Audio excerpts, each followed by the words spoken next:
this video we are going to learn about the bones. Generally उसके synonyms क्या होते हैं, definition of the bone, composition of the bone, characteristics of the bone and functions of the bone पढ़ेंगे हम इस video के अंदर one by one. So first of all हम start करते हैं synonyms of the bone. synonyms का मतलब क्या है, दो वर्ड्स हैं, एक वर्ड है ओस और दूसरा वर्ड है हमारे पास ओस्टियोन. ये दो वर्ड्स जो होते हैं ना, ये लिया गया है हमारे पास लैटिन लैंग्वेज से और ये है ग्रीक लैंग्वेज से. ओस और ओस्टियोन जहाँ भी ये वर्ड्स आएंगे ना, उसका मतलब होता है वो किससे रिलेट कर रहे हैं, बोन से. जैसे फॉर एग्जांपल कोई कह देता है ओस्टियोलॉजी, अब ओस्टियोन से वर्ड निकला है ओस्टियोलॉजी. लॉजी का मतलब हमें पता क्या होता है, स्टडी, और ऑस्टियो का मैंने आपको बताया कि बोन. अब आपको फौरी क्लिक कर जाएगा, ओके ये ऑस्टियोलॉजी में हम क्या पढ़ते हैं, स्टडी ऑफ बोन. इसी तरह अगर हम देखें ओसिफिकेशन,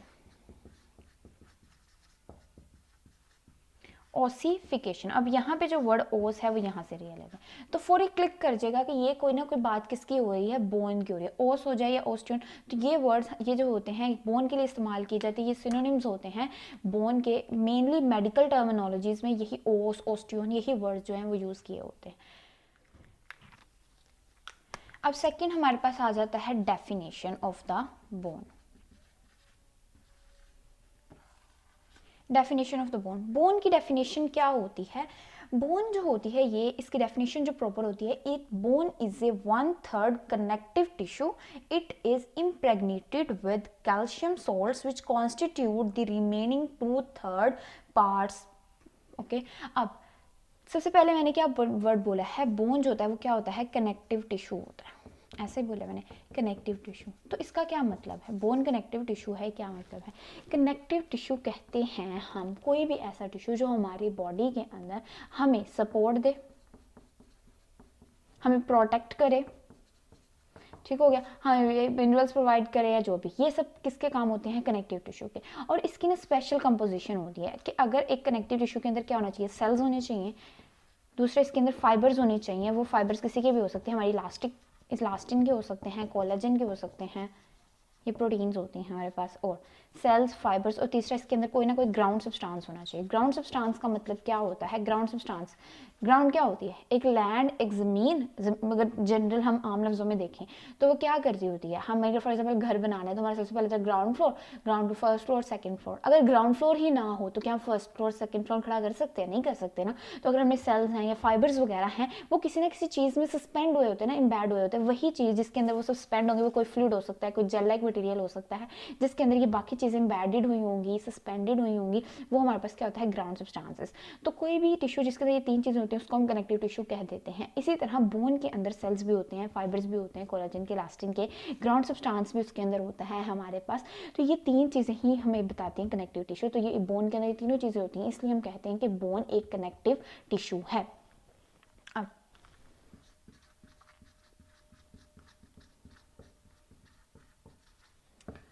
मैंने कंप्लीटली क्या बोला था कि 1/3 कनेक्टिव टिश्यू होता है. यानी कि फॉर एग्जांपल ये अगर मेरे पास बोन है, बोन को मैंने 3 पार्ट्स के अंदर डिवाइड कर देना है, 1 part, 2 part, 3 part, 1 part, 2 part, 3 part. तो मैंने क्या बोला कि बोन जो है वो 1/3 कनेक्टिव टिश्यू है. यानी कि इससे अगर बोन के 3 हिस्से कर दे तो एक हिस्सा, तीनों में से एक हिस्सा जो होगा वो हमारे पास ये एज अ सर्व कर रहा होता है कनेक्टिव टिश्यू. यानी कि सेल्स होंगे, फाइबर्स होंगे, वो सब कुछ. बाकी जो 2 हिस्से होते हैं वो हमारे पास क्या होता है, कैल्शियम के सॉल्ट्स पड़े हुए होते हैं, कैल्शियम सॉल्ट्स पड़े होते हैं. ठीक हो गया. हमें पता है कि जो हमारी बोन होती है वो हमारे पास क्या है, आप कह लो कि एक स्टोर हाउस है किसका, मिनरल्स का. मेनली कैल्शियम हो गया, ये सारे मिनरल्स, फॉस्फेट हो गया, तो इन सब का स्टोर हाउस है. हमें जब हमारी बॉडी में जब भी कैल्शियम की इन चीज़ों की कमी होती है, हम पकड़ते हैं, बोन से उठाते हैं, स्पेशल टाइप ऑफ हार्मोन लाते हैं, वो हार्मोन क्या करता है, यहाँ से उठा के हमारे ब्लड में भेज देता है और हमारी बॉडी का लेवल पूरा हो जाता है.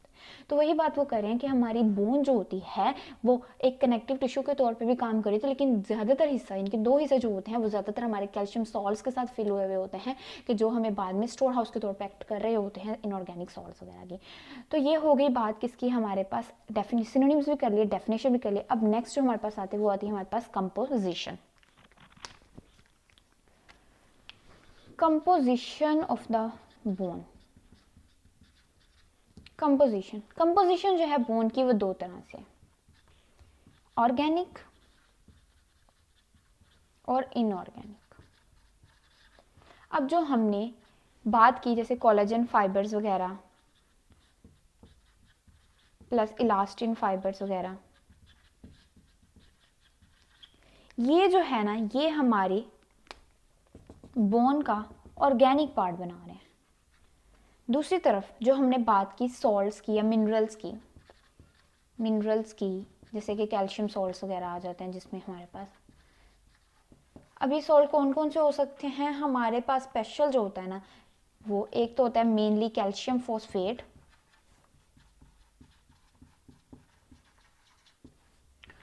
दूसरा होता है हमारे पास कैल्शियम हाइड्रोक्सी एपाटाइट, ठीक हो गया। तो मेनली होता है, और उसके अलावा ट्रेस अमाउंट में यानी कि कम अमाउंट में और भी होते हैं जिसके अंदर हमारे पास आ जाते हैं कैल्शियम कार्बोनेट वगैरह।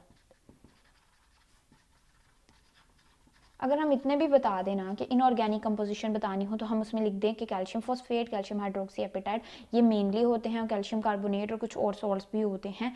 तो ये हमारे पास इनऑर्गेनिक यानी कि इनऑर्गेनिक कंपोजिशन हो जाएगी किसकी, ये सारे जो होते हैं ना ये हमारे पास बना रहे होते हैं क्या, इनऑर्गेनिक कंपोजिशन किसकी, बोन की।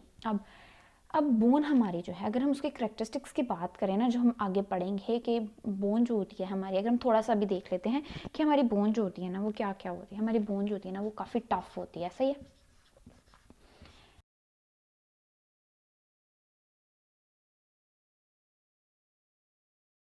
रेजिलिएंट भी होती है।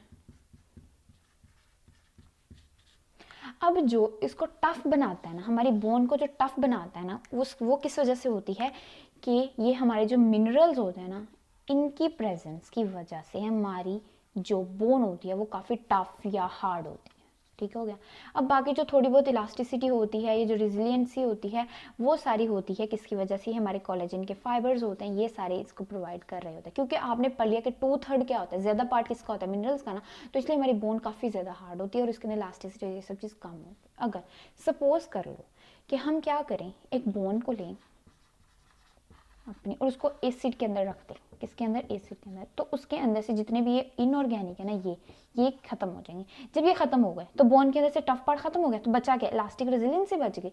तो वो कहते हैं कि हम इसको टाई कर सकते हैं एज अ नॉट, कि हमारी नॉट किसको कहते हैं, पीस ऑफ स्ट्रिंग, यानी कि रस्सी के जैसे एक रस्सी होती है ना उसको कहीं भी बांध देते हैं, मतलब उसके अंदर काफ़ी ज़्यादा फ्लेक्सिबिलिटी बच जाती है, इलास्टिसिटी बच जाती है तो हम उसको बांध देते हैं।